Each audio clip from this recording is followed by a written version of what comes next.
This guy jokingly shouted into the ruins, but his jaw dropped when he heard this in response.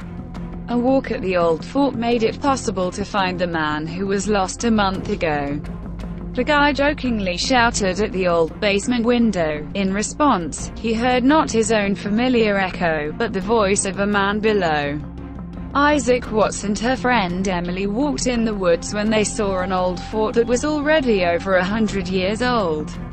The atmosphere of the place pushed the guy to a small rally. The fact is that the stone of the building very well reflected the voices, and he decided to play with an echo.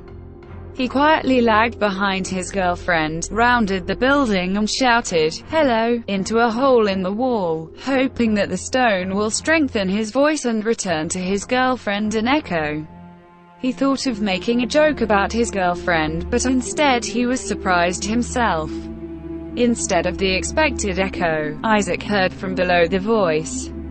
"Can you hear me?" A friend appeared at this time and also heard how a stranger asked a question from below.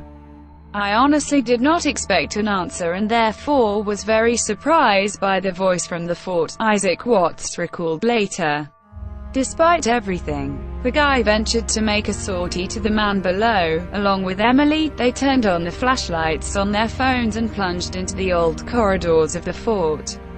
Internal wooden floors completely dilapidated, they moved very carefully. 51-year-old James Thompson accidentally stuck in the ruins of a fort almost a month ago. He loved to wander through the woods and also decided to explore the old building. To his bad luck, the staircase to the basement could not stand it, and he ended up below, cut off from the world. At first he tried to rise, but the basement was too deep, and without inventory, the way back was not possible. "I didn't catch the phone below either, so I could only wait."